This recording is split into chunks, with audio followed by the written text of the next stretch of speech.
Welcome back into the Lions 24/7 podcast. First time in a while, we're coming to you on a Friday. This is episode number 3 of the week, our first full week of August. There's a lot on the table right now. If you missed it, we had an episode pop on Thursday afternoon, immediately after the commitment of Cameron Smith, linebacker from St. Joe's Prep in Philadelphia, top 24/7 prospect in the 2025 class. He flipped his commitment from the Duke Blue Devils and Manny Diaz over to the Nittany Lions on Thursday. We broke that down with Tyler Calvaruso. We talked about the impact of this addition, what it might mean for Penn State getting in the door more at St. Joe's Prep, which they haven't signed a player from there in about a decade. So this could be a key step for one of the premier programs really across the country when you talk about Power 4 football talent. And additionally, we talked about some other names to know as flip season arrives. And with Penn State now situated at 24 overall players in that 2025 class, we do think there is room to maybe add others who are currently committed elsewhere. So if you missed that, we also had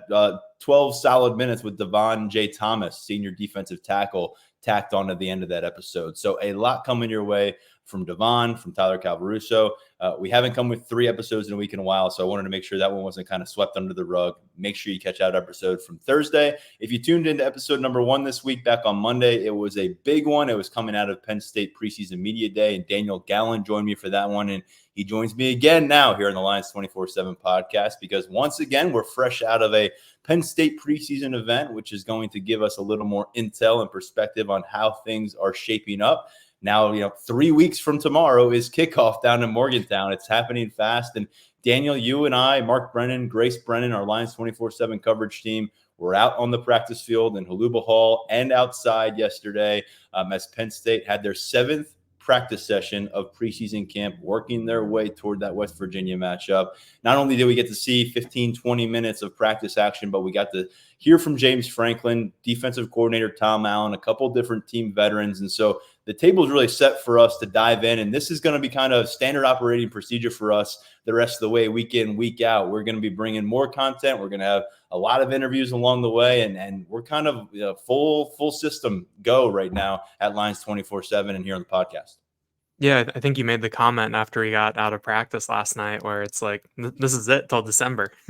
Going in, seeing practice, getting our observations up, coming back, talking to guys, getting together afterwards, figuring out, what was the most interesting things that we heard, and then getting on with it. It's still kind of fall camp for us too, and kind of getting back into the swing of things. But, it does really feel like we're, in season and that it's almost here. I mean, 3 weeks from tomorrow, I can't believe it at this point.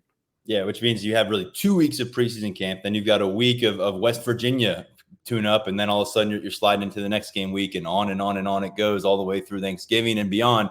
And so, Daniel, in this moment, it's hard to take too many things away from what we're hearing versus what we're seeing. We are not seeing full practices. We are not seeing 11 on 11. I want to make that clear every time we get into the preseason conversation, as we've done it in past summers. If that changes, last August, we got to see a nice chunk of scrimmage action.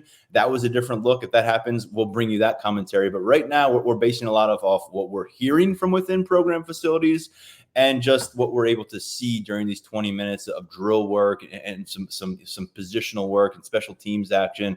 And so with that out there, I thought, you talked about how we huddle up after each one of these events, and we figured what's at the top of the list? What do people want to know about? It was the freshman buzz, I thought, on Thursday night that really caught our attention. It was what I came home and sat on my front porch and wrote about on Thursday night while the rain was falling. It was about Tyseer Denmark and what we heard from James Franklin regarding him. We've heard a lot of good things about Denmark, really dating back to his high school time when he was at Imhotep Institute, and prior to that, Roman Catholic in Philadelphia.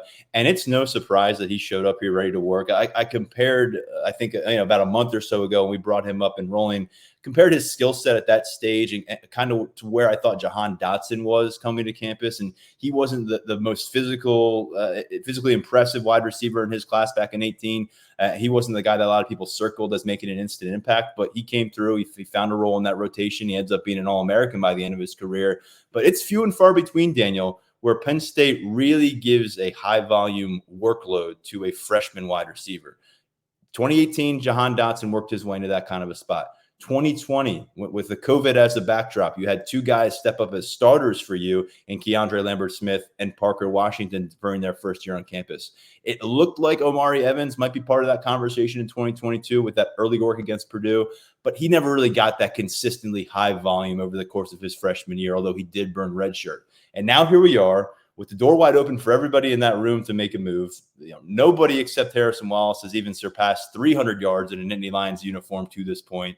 And Tysier Denmark is a guy that James Franklin says has continued to flash. It's not just one thing. It's a lot of things, James Franklin said. I'll read a quote in just a moment, but he was effusive in kind of saying this is the freshman who has separated himself from that trio, along with Peter Gonzalez, who he called Steady Eddie, and along with Josiah Brown, who looks slippery out on the field, but is still mentally and physically working his way back from an October 2023 knee injury.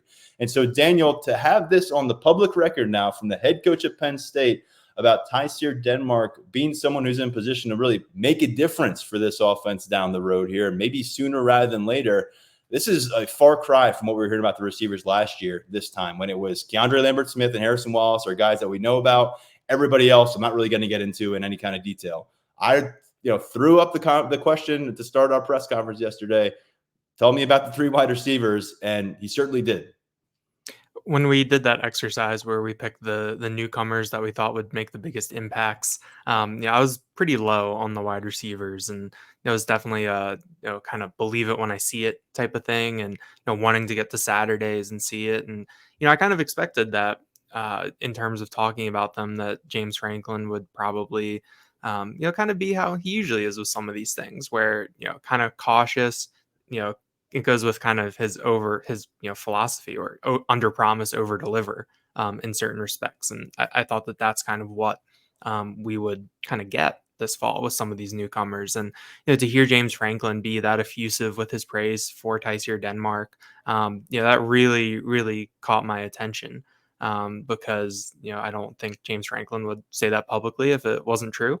And we know kind of the player that Tysier Denmark could be, based on what we saw in him in that 7-on-7 setting, and what he did at Roman Catholic and Imhotep down in Philadelphia for his final couple of years of high school. So I'm really interested to see. I wish during practice we could maybe see some routes, maybe some one-on-ones, to kind of get that full picture. But I think hearing that from James Franklin and kind of knowing Tysier Denmark's background, it kind of fits, and it's really interesting. And maybe it doesn't completely change how I feel about the wide receivers at this point, but it's definitely another data point, and definitely something to factor in, and that I'll be looking for once we get to Morgantown.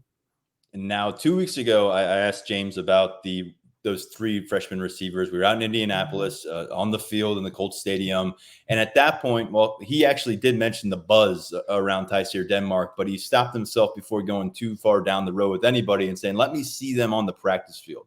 And so yesterday, they're through 7 practices. That's a considerable sample size of what you're going to get out of your camp. Obviously, you've got to have staying power, and freshmen tend to hit the wall at different points in the preseason. But through 7 days, here's what James Franklin said, quote, "It's not one thing. It's route running. It's being competitive. It's his confidence with his hands and catching the ball. It's his ability to retain information. He's just doing enough good things that you think he'll have a chance." And of course, you think he'll have a chance, and this means have a chance to play meaningful snaps for Penn State in this passing attack. And look, whether Tysier Denmark can do that in game 1, or whether we're talking more of a game 6, mid-October ascension, and that's more what it was for Jahan Dotson in 2018, really started to stake claim to a large rotational piece and a starting position during the second half of the season. But to hear this from James Franklin and match that up from what we've heard about from other guys, I mean, I caught up with Kaden Saunders, a third-year receiver with this program last night. He's trying to make a name for himself. He's trying to establish his presence, not just at punt returner, but in the slot, and become a really integral piece of this passing attack. And he said that since Tysier Denmark showed up in late June, and remember, this isn't a guy who was around the program in the spring. He showed up in late June, and they could just tell when they got on the field together to get some of that summer work in with the receivers and the quarterbacks, that there was just a natural fit for him in the slot because of his suddenness, his twitchiness. Kaden Saunders said, he's not the biggest framed guy. I think he's listed right around 5'10", 180 some pounds, right around that mark. But he says he'll go up and make plays. And the aggressive component here, I think, is what has stood out. Kaden Saunders says he has the mentality that he can't be guarded. And what did we just get done talking about on Monday? Andy Kotelnicki spent a lot of time saying what he's looking for from the wide receiver room. It was, before you even get to production, it was about mentality and your approach and dictating terms to the defensive back versus having those terms dictated to you by the defensive secondary, which I think we saw happen more often than not on occasion last year during the 2023 campaign. And so matching up some of the physical intangibles that we were aware of and the footwork and the polished route running. And again, there's a level of polish here that separates him a bit. And then you pair that with the open opportunity at wide receiver and everything else we just discussed. I really am. I got about 1.5 feet on the bandwagon right now, Daniel, to say that Tysier Denmark is going to be one of the top 4 or 5 wide receivers for this team from point A to point B over the course of this season. One of the top 5 game 1, I don't know.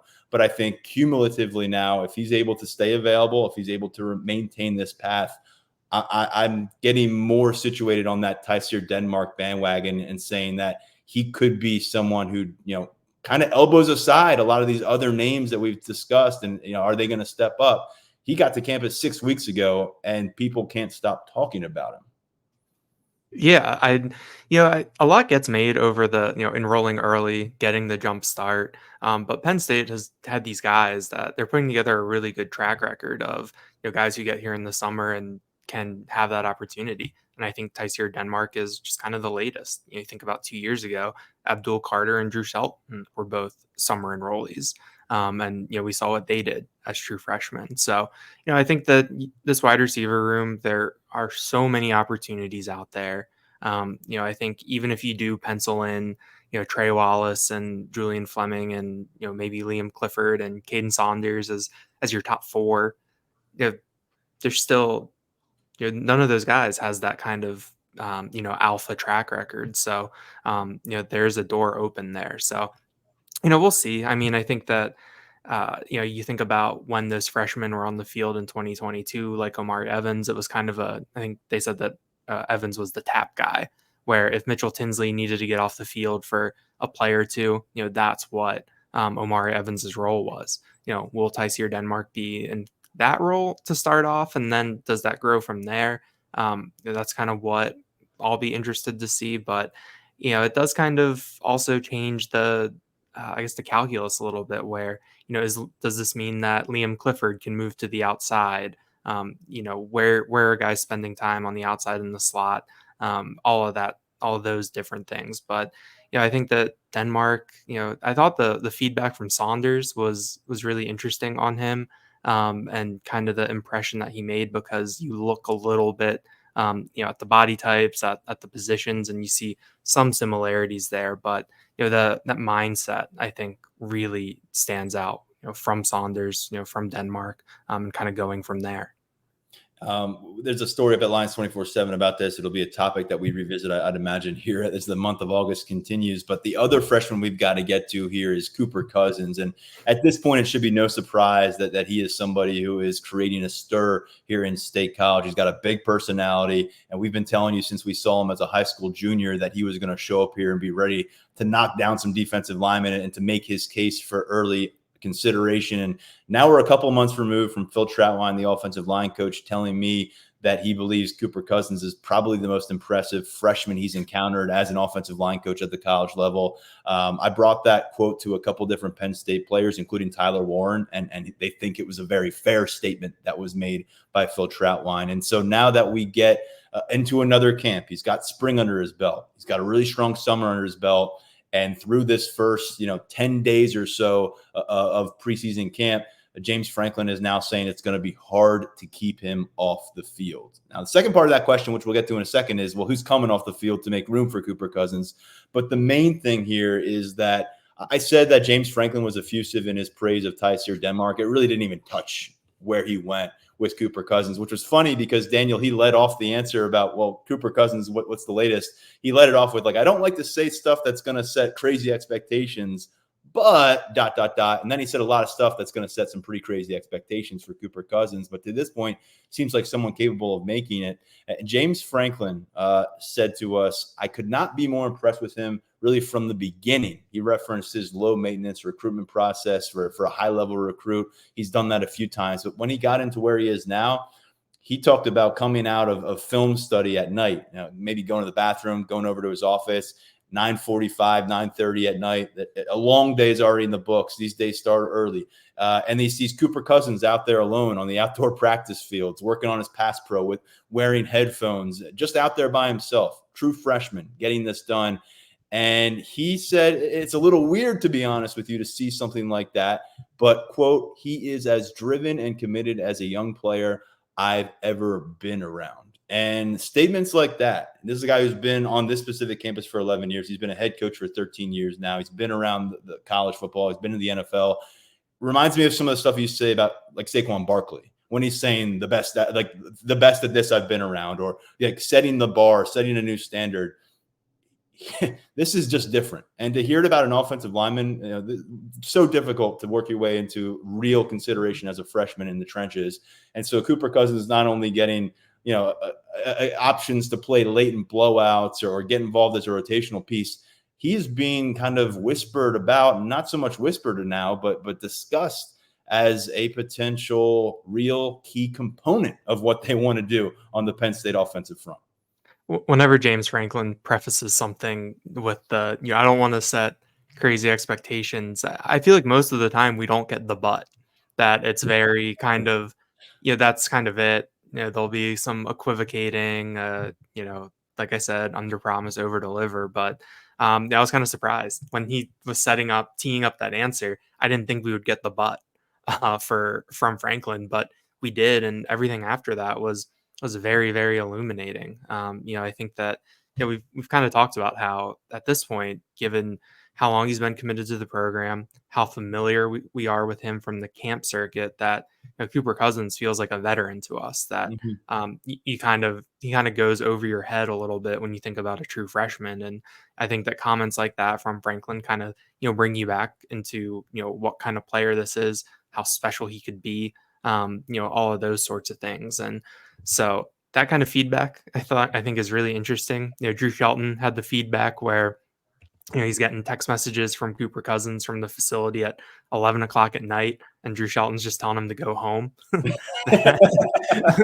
which I feel like it's kind of relatable when you think about, being a young person and, coming into a new job. Or I remember interning when I was in college, and you show up and you're really just ready. And then all the vets are kind of like, okay, like don't burn yourself out. Like you'll get there. You can't do it all at once. But this Cooper Cousins feedback, I think it's kind of surpassed our expectations from what we would hear about him. We've got to say it. I mean, we have Yeah. to say it. Maybe not up until Thursday evening when we walked into Haluba Hall, but once James said what James said, and then you have Drew Shelton almost immediately afterwards tacking on his anecdote about the 11 p.m. whiteboard picture being set to him and questions, and they got to force this kid out of team facilities as a true freshman.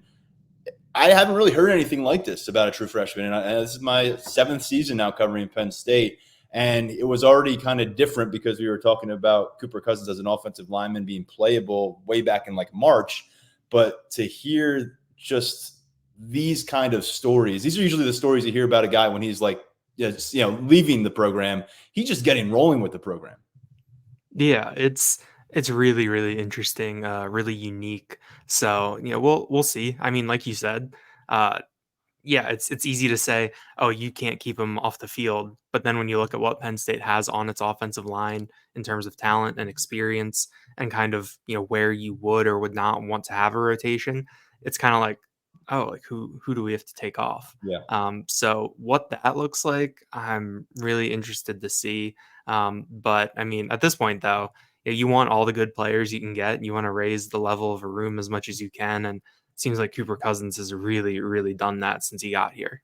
I don't think Phil Troutwine is going to keep him to the sideline just to not hurt anybody else's feelings. If they think that Cooper Cousins can help them get into the college football playoff or win the game this Saturday, they're going to do what they need to do. And this is where it gets interesting because with this returning starting lineup, you've got 2 returners only, but they both happen to be at the guard position. And you've actually got 3 guys with starting experience at guard. Vega Ioane started 5 games there last year on the left side. JB Nelson started 8 games on the left side. And then Sal Wormley has started the last 26 games on the right side of guard. So meanwhile, you've got competitions going on at tackle. We'll get to one of them in a moment.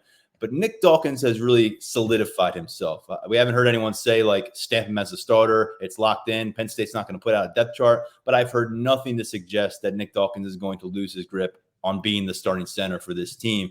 And you're not going to be rotating your center out. I mean, if you do, that will be a surprise to me. And so does this mean that, Vega Ioane, who is accustomed to rotating last year, seems to have the edge right now? Does he end up in rotation again on the left side? Or does this impact Sal Wormley, who came back for a reason, 6th season at the college level, uses COVID eligibility, a couple of years under his belt as a starter, wants to really take another step forward, not just for this Penn State program, but really for his professional football aspirations. And so is that now going to be, cutting into his opportunities out there on the field with Cooper Cousins? Remember, we saw Cooper Cousins start at right guard for the varsity squad in the blue-white game when Sal Wormley was just an observer that day. So this is a really interesting thing. And if you're not hyped up enough listening to our conversation about Cooper Cousins, let me just leave us with one more Franklin quote. A lot of guys say they want to play as a true freshman, but they're not willing to do necessarily what it takes. And the guy is either in the class or in the building and asking a ton of questions. He's super aggressive. He's not intimidated or afraid of anybody. And I think that's a huge thing, because we have heard from the defensive lineman that he is bringing it, and he was bringing it in the spring. And when you're an 18-year-old, maybe he's 19 now, going up against 22 and 23-year-olds, and it's your first Power 4 practice experience, some guys, get in the fetal position, and it can take them a while to get back up and start banging their chest and fighting back. But Cooper Cousins had no hesitancy, didn't blink. And now here we are 3 weeks away from kickoff, and he is still rising and rising and rising. Daniel, moving on from the freshman buzz, and as we said, that was really the highlight from Thursday. But we did get a little more insight on what's cooking at the right tackle position. Remember, over on the left side, you got Drew Shelton back now, fully healthy, at a really good weight. He's very confident. I can tell you that coming off the conversation yesterday. But he's going to continue to deal with Javen Williams, the redshirt freshman, former 5-star. On the right side, though, we've got guys who haven't done much in their college career on the right side. Nolan Rucci, when he played at Wisconsin, which was pretty few and far between with the Badgers, he was on the left side. And then when you got Anthony Donka, he's got a half of football under his belt playing that position at any level, high school, college, otherwise. And yet it seems to be a spot where, regardless of who's the first tackle out there, there's a level of confidence right now in the Lasch building. We know that Anthony Donka has really become a physical specimen. We know he has a head start in a lot of ways on Nolan Rucci, being a guy who's been around the program for a year. But Rucci, according to James Franklin, has really settled in, playing with more confidence. He referred to him as very steady over the course of this camp so far. And he also noted that he is increasingly comfortable at his new weight. And I think that's fair to wonder, how comfortable was he in the spring? 15 practices after adding weight. I know he's added more, but he's somebody who showed up at about 298, 299. Now he's around 320 pounds. It's a short time to add that kind of weight. And then you got to deal with the speed off the edge. So how are your feet, and how is your brain, and how is everything connecting and getting you coordinated? And so, Daniel, this is something that I think is going to be, if I had to put a spot and say this is where the rotation will happen, that's where my money would be. I would put my money on right tackle being a spot where you see one of these dudes out there with the first team unit, West Virginia, and then maybe 3rd series, 4th series, another guy shows up, and then we kind of see that take place over the course of a game. Correct me if I'm wrong. Maybe I'm missing a spot, but that's where it feels like things are trending at this particular spot. Yeah, I think right now you can kind of say that, because we still don't know how Cooper Cousins fits in. And Yeah. Sal Wormley was like he was not in a rotation last year. And he really hasn't been in a rotation over his 2 seasons. So, we'll see what that, actually looks like and how it comes together. But, James Franklin called it a battle at right tackle between Donka and Rucci, which I think is a good way to put it. In talking to Donka on media day, he and Rucci have a really good relationship. It seems like, they both want to help each other along. That seems to be a common theme in that offensive line room. It seems that Phil Troutwine has done a very nice job that even where guys are competing for starting jobs, they're still helping each other along. And rising tide lifts all boats, all that stuff. But I think that Donka, I think seems kind of confident in what he's able to do and everything. I am interested in the physical development of Nolan Rucci. I think we've talked about it before, where we know the reputation that Wisconsin had in terms of putting together offensive linemen for the next level, and the fact that they could not get Nolan Rucci to really bulk up, put on that weight that he's been able to at Penn State is really interesting, and something that you kind of raise your eyebrow at a little bit, and I think also speaks to Chuck Losey and what he's able to do here. And a reminder that Nolan will get a shot to head back up to Madison this year, show off that new physique, maybe battle some former teammates when they're going to visit Wisconsin during the schedule. Yeah, so I mean, we'll see if they're still rotating at that point, or if someone's taking over that starting job. But yeah, I mean, I'm really curious how that plays out. James Franklin doesn't have a problem letting some of this stuff kind of linger into or go into the season, especially if they feel like there's not much of a drop off between two different guys. I think that's what we'll see here. But I am curious as to who's going to be the first one out there. Who is going to get credit for the start? What is that first five going to look like? And then how do you mix and match from there? And I feel like we've said this at least the last one or two off seasons or August preseason camps, but we're probably talking about a situation where, you could have 8 startable offensive linemen, maybe 9 potentially, depending on how the staff views some of the younger pieces. And then how many of them do you actually get involved by design versus by necessity when someone gets hurt or when you've got a 40-point lead in the fourth quarter? And so that's, still what's in front of Phil Troutwine and Frank Leonard in that offensive line room as the staff puts together their plan. Another note on the offensive line, JB Nelson was mentioned unsolicited by James Franklin. He said he's actually been getting reps at right tackle. That was new to me. We've seen him work at left tackle in the past. We've seen him work as a first-team left tackle at times on the practice field in the past. But he's a guy that James Franklin explained can play both guard positions and can play both tackle positions. He called him a Swiss Army knife, but really wondering whether he's going to resurface as a starter. That's where he was for much of last year. A couple different rough patches with injuries, including at the very end of the season, opened the door for Venga Ioane to play a ton of football at that spot. And we like his opportunity to be the starter at left guard going into the year. But it sounds like right now, JB Nelson, kind of maybe caught in a little bit of a gray area, but also clearly valued by the coaching staff. And he's a guy I got some eyeballs on yesterday because I hadn't seen him in a bit. He looks just every bit as intimidating running around the field as he did last year when we heard a lot of great things during preseason camp about his physical nature and his potential to go and play in the league down the road. So the former Lackawanna College product, he played tackle there. He played tackle in high school. So just something to keep in mind and just probably a nice depth note when you're kind of wrapping your head around what this offensive line could look like. Daniel, we've got an interesting dynamic in play here because the offense had some payback to deliver going into this year. A lot of what we heard last year, especially as the season came to a close and people were a little more candid with their thoughts on how things went, was that the defense took it to the offense quite frequently on the practice field. And by the time we got through the 2023 campaign, you had an elite performance on one side of the ball for the regular season. And then you had the other side of the ball really failing to show up in some key moments. They lost their coordinator along the way because James Franklin decided he wasn't a fit anymore.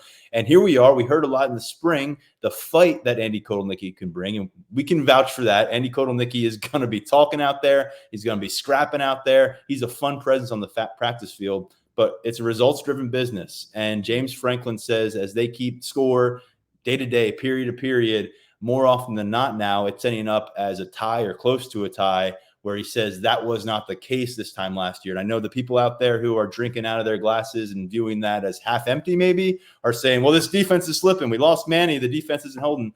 I'm going to encourage folks to actually take this how it was meant to be. The offense is stepping up, and you're actually seeing a little bit more balance, which is very helpful for this team, I think, especially when you're talking about the confidence level of the offensive unit and particularly quarterback Drew Aller. Yeah, and I think that the narrative that you get in basically, like any football camp, whether it's college, pro or even down in high school is that early on you always hear, well, the defense is ahead of the offense, and that's just a product, of the sides of the ball. That's just kind of like how things work, the responsibilities and everything. Getting that question, it's kind of an interesting timing. Last Thursday night was practice number 7, so they're entering that second week of practice, and to kind of hear that at this point, like this isn't, if someone had asked on media day, which was like day 3, what side's ahead, probably would have been defense. But to hear that now, at this point that it's even, I think that speaks to probably how up to speed that offense is doing, and it probably also speaks to just how that it's a different offense. That this isn't the Mike Yurcich offense that some of these defensive players had seen in camp, 1 or 2 or 3 times. This is something that's new to them, and I think that probably factors in a little bit more. But to hear James Franklin say that it's been more competitive, I think that really stood out to me as well, because it's kind of what we heard from Andy Kotelnicki in terms of bringing that fight from the offense. That you want to have a unit that has that mindset that really can counterpunch. I think the only time last year where Penn State was in a situation where they needed a counterpunch and they delivered it was in that Indiana game. And that just kind of felt like that their backs were so far against the wall that you just kind of had to throw everything out the window and just kind of do it. But in that Ohio State game, the Michigan game, Ole Miss game, which you can put an asterisk on for a variety of reasons, there never really seemed to be that counterpunch.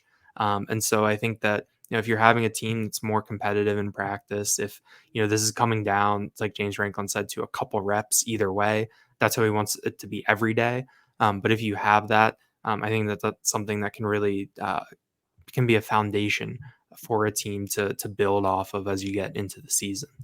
And you wrote a story about this that published on Friday morning at Lions 24/7, not just about that balance, but about the fact that they're able to achieve that balance while having 3 new voices of leadership out there. New special teams coordinator off to the side a little bit in this conversation, but offensively, you've got Andy Kotelnicki leading the way and his unique coaching style. And Tom Allen's very different personality. We got a chance to catch up with him yesterday, talk about that again in a bit. But 3 new coordinators have gone through spring camp together.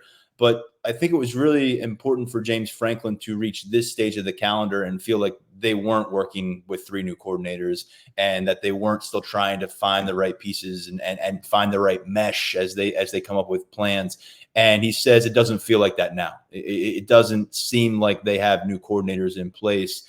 And if you can get through this and get into the regular season feeling like you're on the same page, football involves a lot of egos, and it's really, that's why it's really important before you hire a guy that everybody knows what the responsibilities are going to be, what the collaboration is going to look like, because you don't want any surprises when you get into preseason camp or when you get into game week. And right now it seems like, to James Franklin's credit, because he's the one making the call on these hires, that they were able to strike the right balance with these coordinators. Tom Allen telling us that he is so happy to be trading in that CEO situation. He says, no one's knocking on my door to put out fires anymore. No one's calling me to do this or that. He has really enjoyed, for the first time in a long time, walking into his office, closing the door behind him, and just going to town on film study. And so you've got him, Andy Kotelnicki. This is a guy I think that's a head coach in the making, different kind of story, different career trajectory right now.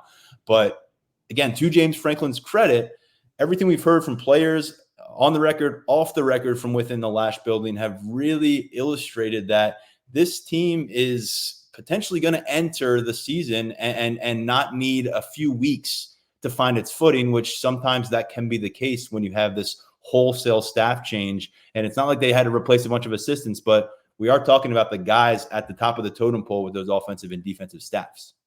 I think that we knew that the defense would probably be, I guess, fine. Obviously, we'll see when the season actually starts.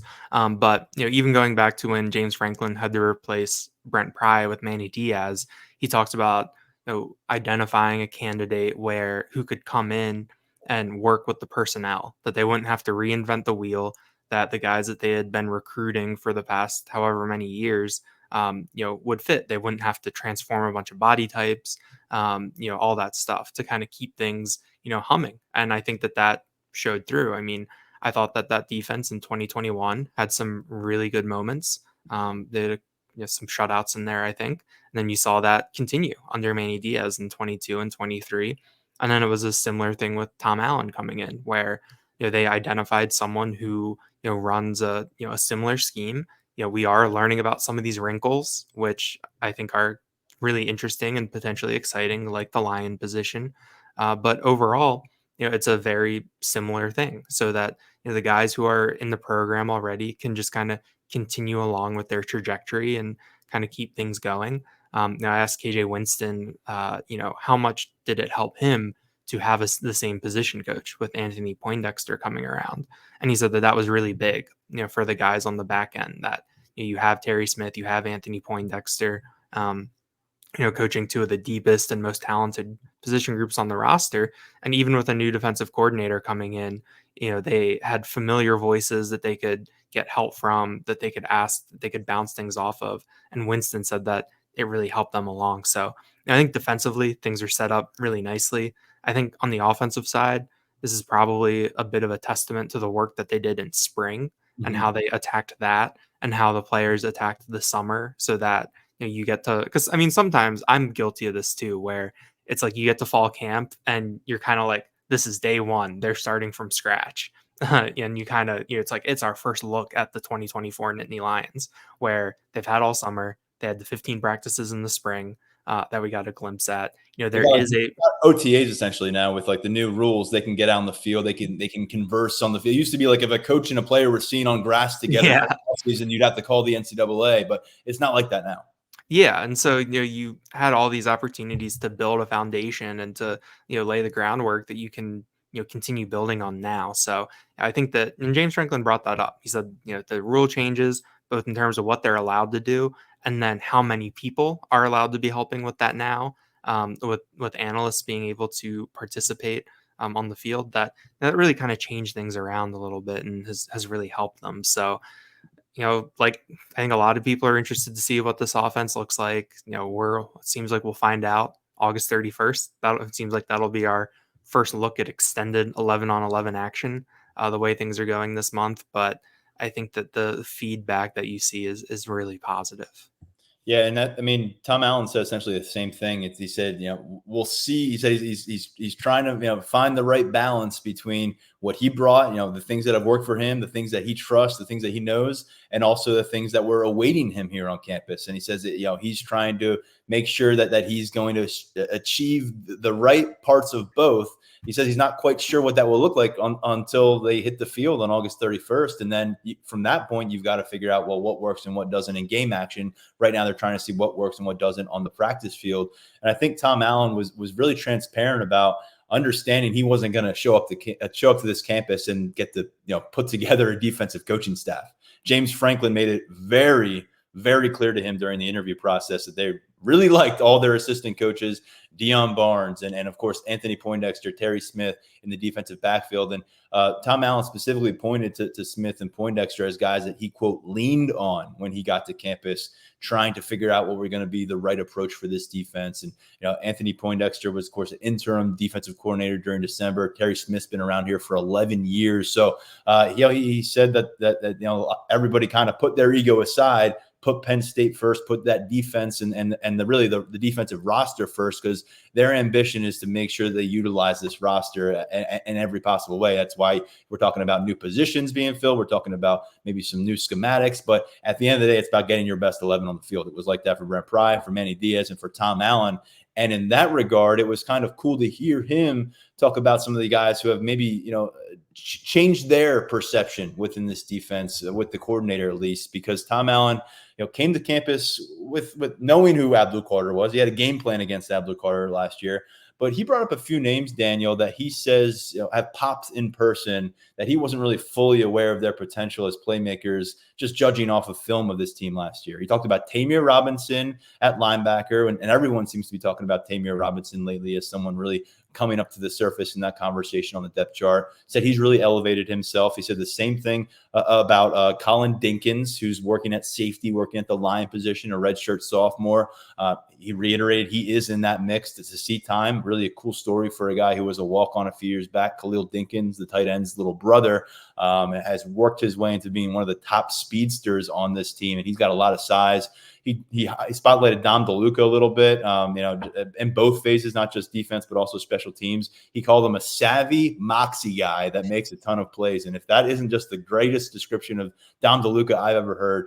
And then another name he got to was Amin Vanover. And James Franklin went out of his way during media day last Saturday. Tom Allen says day by day he continues to flash more and more, and they're going to need him now with Nittany Lions no longer on the program and Zariah Fisher sideline and Abdul Carter, playing defensive end, but also going to be dropping back to linebacker. And one more name to get to, and of course he was mentioned here, Daniel. Davian Collins, the redshirt sophomore cornerback, came in from Mississippi State last year, got 8 defensive snaps over the course of 2023, but we have had multiple people within the program in recent weeks and months really tell us that he is in consideration to be the best cornerback on the roster right now. And we've talked about maybe being 6 startable type players at the cornerback position.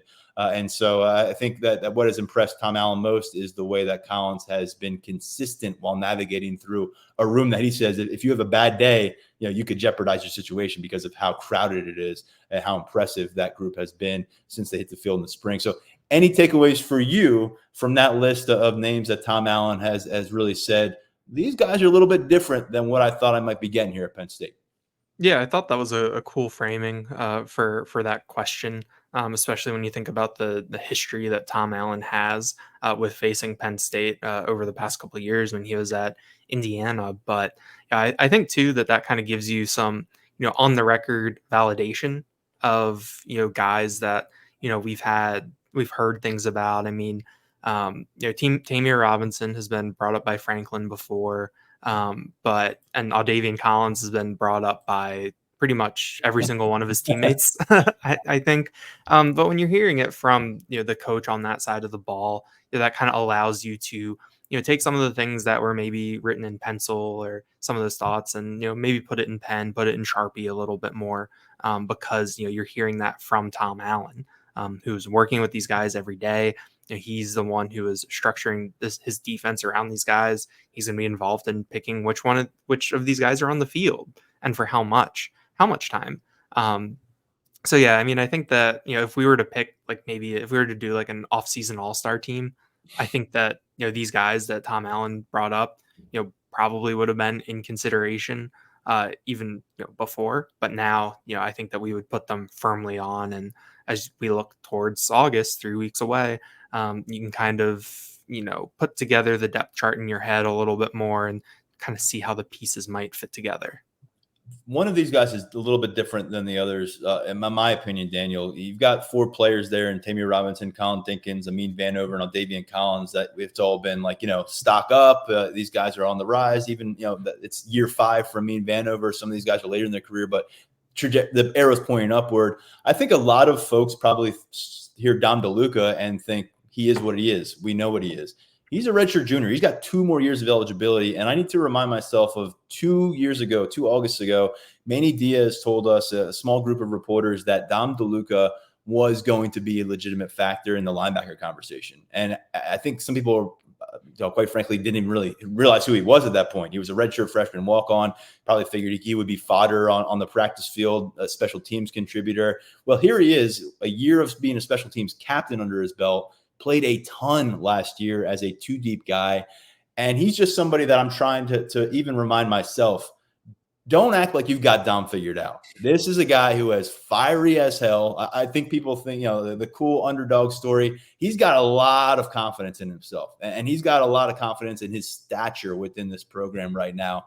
And, we don't know if we're going to see 3 linebacker sets, 3 traditional linebacker sets with regularity, especially a first team look for this team.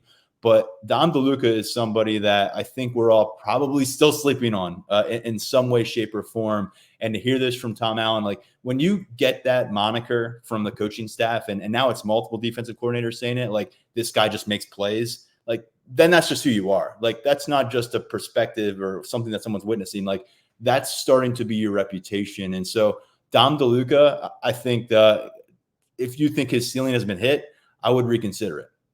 Yeah, I mean, I'll admit that I'm probably guilty as anyone to kind of, putting DeLuca on the back burner a little bit.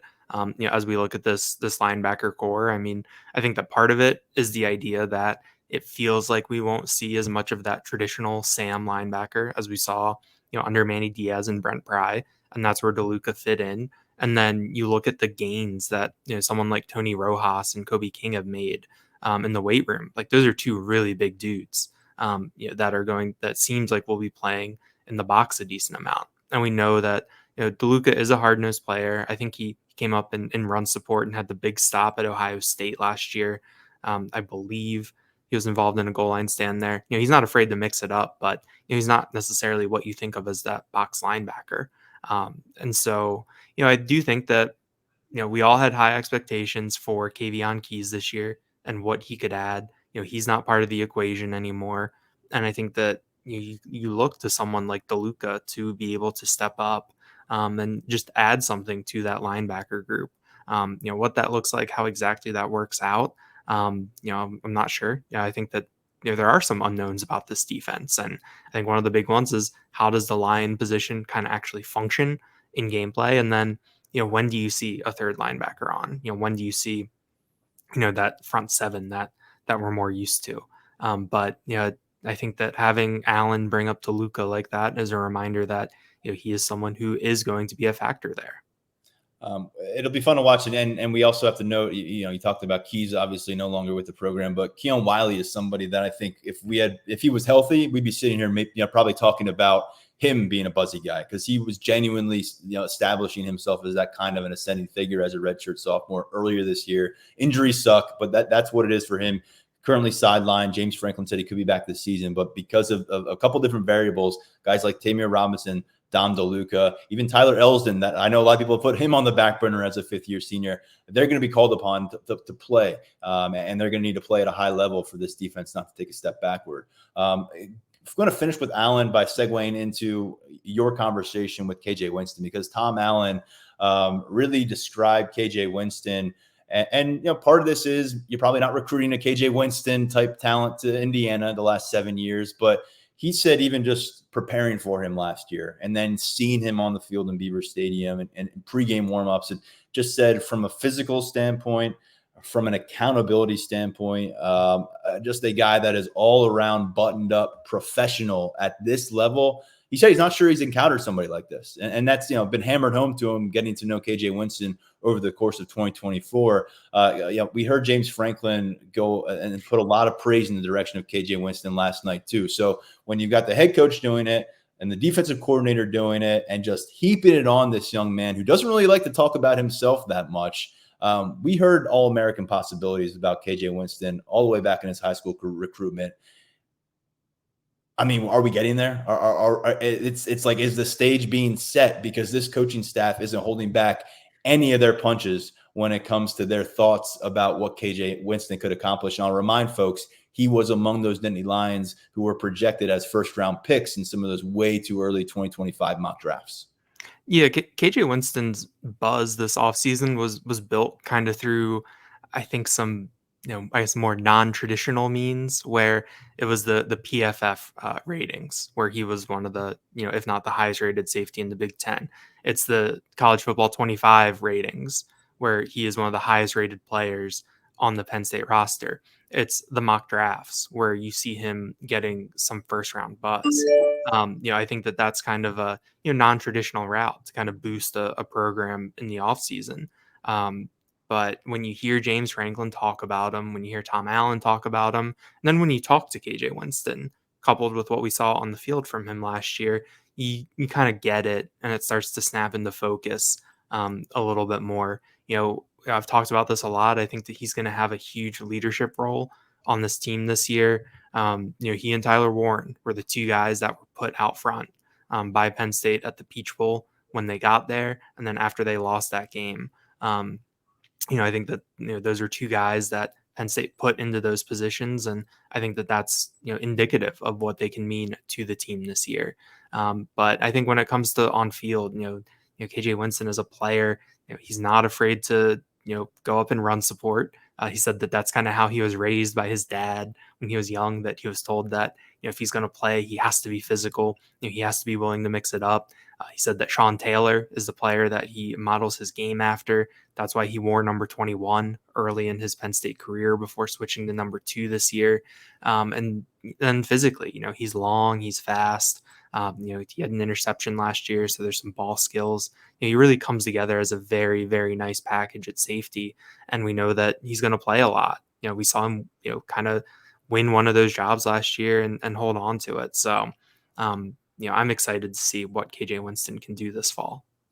Him, Abdul Carter, maybe Tony Rojas enters the conversation. These are some guys that I just don't see leaving the field much unless they get dinged up. I mean, one of these safeties is going to have to leave the field. You're not going to have Zakee Wheatley, KJ Winston, and Jalen Reed out there together snap by snap. But I think in terms of guys who are going to be at the top of that snap count at the end of the year, and just somebody that, whether it's 3rd and long, 4th and short, whatever it is, he's going to be a part of that plan. I just don't see KJ Winston coming to the sideline. And also the way they talk about him being an extension of the coaching staff.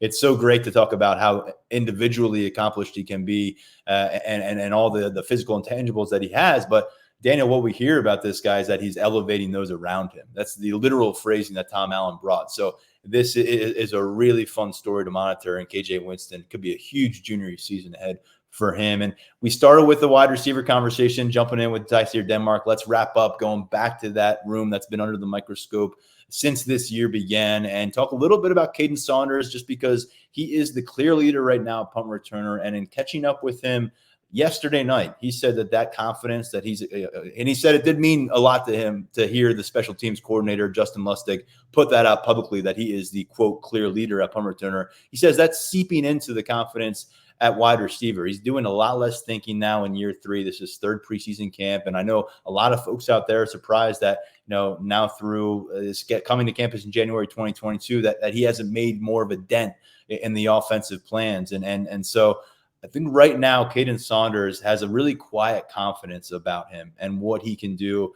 And I think a lot of that is going to be, what can Andy Kotelnicki dial up? And I'm sure Kaden Saunders has already seen the bag of tricks, but when you talk about positions that could be particularly fascinating with Andy Kotelnicki, I look at that slot, and maybe we see that Tyseer Denmark become a fun weapon there.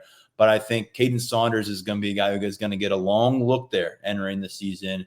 And whether we're talking about ways to get him involved in the screen game, short pass game, taking handoffs potentially, trying to utilize his open field speed, it's some exciting stuff. And Kaden Saunders was a top 100 recruit. He's a guy who was on this podcast multiple times during, his commitment to Penn State. And, we were discussing, immediate impact type of stuff. And so the physical development has been a really important piece. We addressed that a lot in year 2. And now year in 3, it seems like the mental and physical stuff are in the right place. Now, if it doesn't come to fruition for him here, there's going to be some questions about whether it can. But I think right now with Kaden Saunders and just getting a chance to chat with him after practice number 7 of this preseason camp, he is in a really assertive mindset where he is really going out to try to seize this thing. And it felt like talking to him last year, even still in year 2, he was still trying to handle all the moving pieces around him and trying to take it as they come. Right now, I think he's walking on the field with a plan, and it sounds like checking in with some coaches, checking in with some players, and Kaden himself, that he is executing that plan on a pretty consistent basis.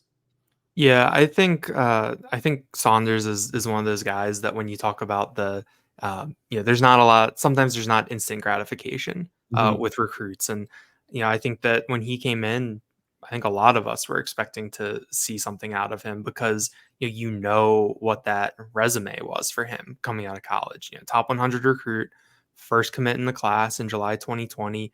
Seeing it through, despite being from, and being from Ohio, right outside, in the suburbs of, you're a Big Ten rival, and I think he ran like a 4.38 at some kind of combine before his high school senior season.